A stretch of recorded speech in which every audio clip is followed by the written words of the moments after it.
breaking travel news.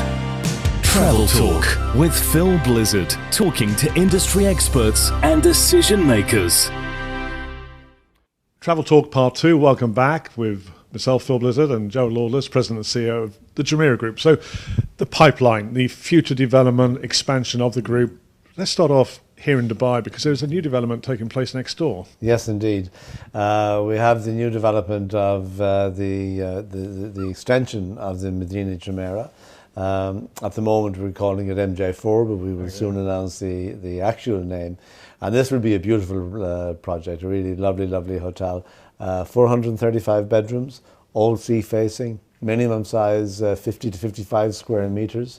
With huge balconies, in addition to that 55 square meters, and a number of swimming pools right on the beach, and of course with a beautiful view of Burj Al Arab and the rest of Medina Jumeirah.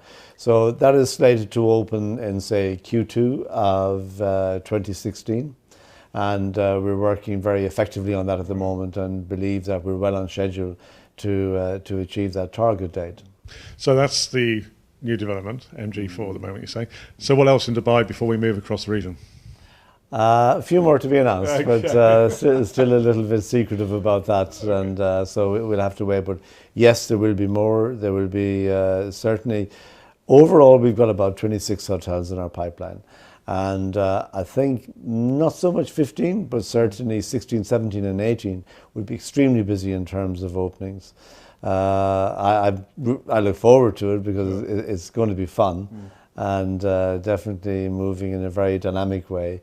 And we would confidently say that by the end of 18 we should be almost double from where we are now, say 40 to 44 hotels. Okay, now in the region, and you alluded to Saudi Arabia in terms of venue, I mean, this is a huge market. It's what people are talking about when it comes to travel and tourism, the potential there. So how do you see Jumeirah in the Kingdom of Saudi Arabia? Yes, I mean, people often ask us, you know, you are an Arab group, you're from Dubai, how come you're not in places like Saudi Arabia? And my response to that is always that the vision for the Jumeirah Group was to, first of all, set up a very solid foundation of some of the best hotels in the world based here in Dubai. That we achieved, and thanks very much to the fact that His Highness Sheikh Mohammed decided to take the risk of building Jumeirah Beach, Emirates Towers and Burj Al Arab virtually all together, which was a great start. So we have a great foundation for ourselves. And then we said that really to be an international luxury hotel group and to be recognized for that and for the brand to have that brand recognition, which we believe we have, even though we've just got 22 hotels, we recognized that it was important to start being represented in various locations around the world. And then, after all of that, to come back into our home region, not as a regional brand, but as an international brand, makes a lot of sense. And that's why we're getting so many developers and investors around the region now who are constantly approaching us to talk about their projects and possibilities to develop with them in bases like, I've just come back from Jeddah in the kingdom. We're looking seriously at Riyadh and of course at Al Khobar and very much as well at Mecca and Medina. And for the Jumeirah brand as well as the venue brand, we have some really strong prospects, and I would hope that during the course of this year we will be announcing some significant projects in Saudi Arabia. We look forward to hearing about those. So moving beyond the region, and you've mentioned at the start about signings in China. Yes. Obviously a key market. What can we expect?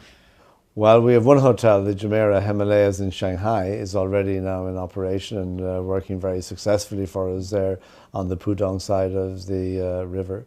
And we have 8 other projects, including the 3 I mentioned, under development in China. The first one to open should be a mixed-use development of both a luxury hotel and service apartments. The hotel will be Jumeirah and the service apartments will be Jumeirah Living. And they will be opening during the course of 2016 in Guangzhou with the same owner and investor. We also have a project that will then start under development in about 2015, 2016 for Hangzhou. We have in Sanya on the island of Hainan, where we've already signed Haikou, but we have a project that has been topped out already in Sanya, which is a great holiday area. a place called Clearwater Bay, which is really nice with a big golf course and residential area. So that will open in 2016 as well. China just is very strong for us, and China continues to show growth prospects. So where else are you eyeing? Which other markets, which other countries? We have a hotel under development in Bali, and we're already, as you know, in the Maldives. We signed up in India for Mumbai and Goa, and we're negotiating in Delhi. Going back east again, our Singapore regional office with our VP of development there, James Maybe, has been very active in Southeast Asia in looking at projects from Singapore through Malaysia, through Vietnam, Cambodia. So it is a big area of concentration for Jumeirah, and will remain so. Coming into I mean, the east is very, very focused by the sound of it. Yeah. I was going to say, we're going west, okay. Difficult market or not? Well, coming further west from Southeast Asia, coming into Africa, where we're the Indian Ocean, we've signed Mauritius already.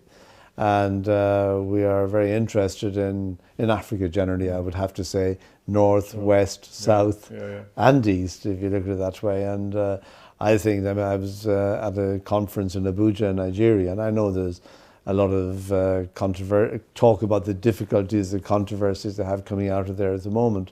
But hopefully these bad times will pass. And I see great potential in countries like Nigeria, and indeed Ghana, also South Africa, and of course Tanzania and Kenya. So two very important markets there, Africa and China. And then if we were to go west of Dubai into Europe and the Americas, activity there perhaps? Or? Yeah, Europe we said we would take on an opportunistic basis.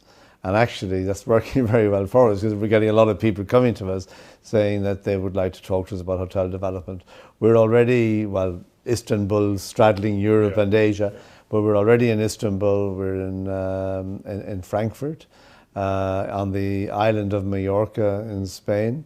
We have 3 hotels in London, and in St. Petersburg in Russia, where we have a lovely building which is under reconstruction at the moment.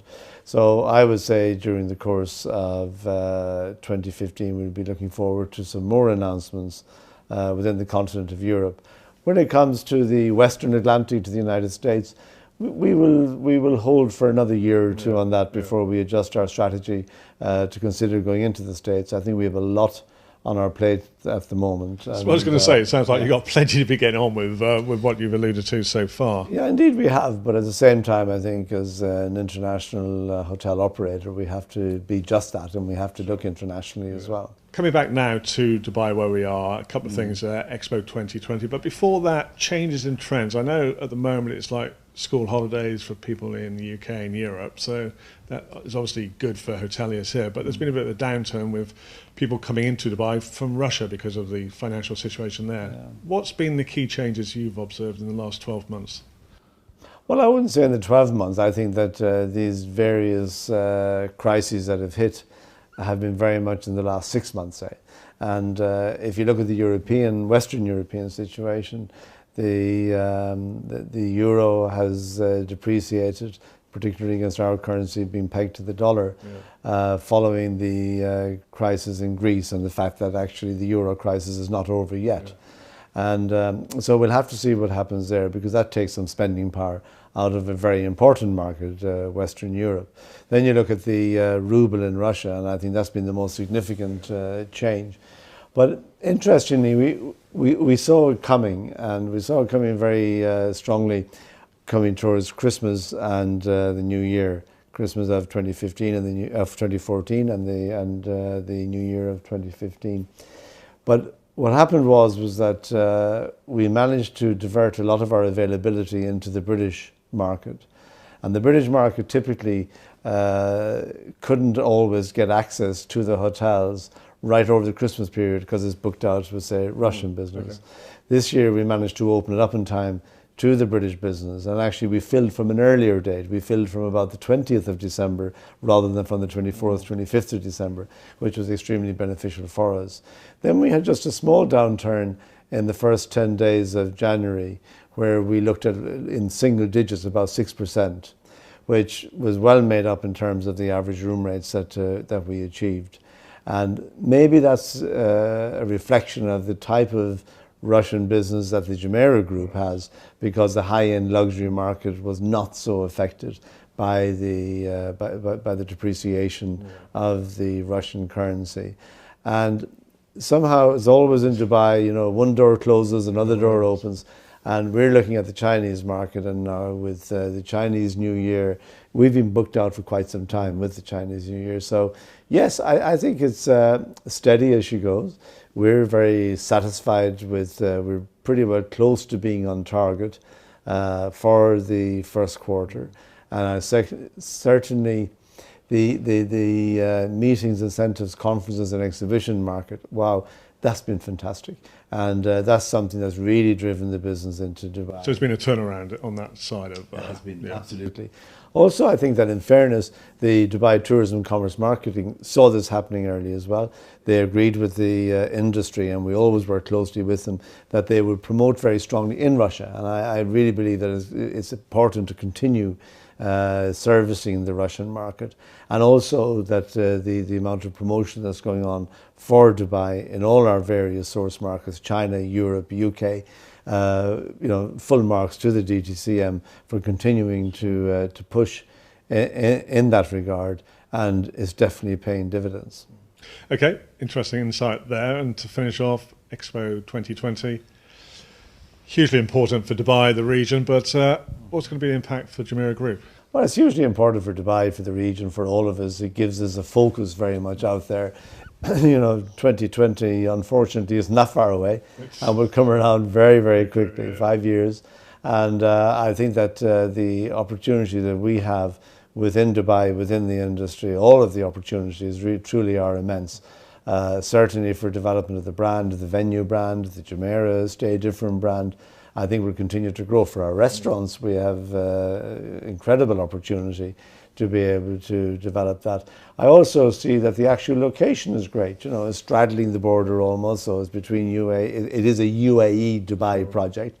And we will see great opportunity of business to come from both sides, and from the development of DWC as an airport, from the original airport, plus of course from the Abu Dhabi airport. So in terms of the kind of targets we will have for 2020, when by then we expect to have 20 million visitors a year, and why not? I mean, already the Dubai International Airport has surpassed Heathrow as the busiest international airport in the world. By then it probably will be the busiest airport in a city anywhere in the world. So yes, I'm very optimistic, but I like the focus it's giving us to really feel that there's the confidence in the market to achieve the very ambitious targets that we have for that period. Well, Gerald, always good to talk to you, and once again, thanks very much. Thank you very much, and nice chatting to you. Travel Talk. Thanks very much. Thank you.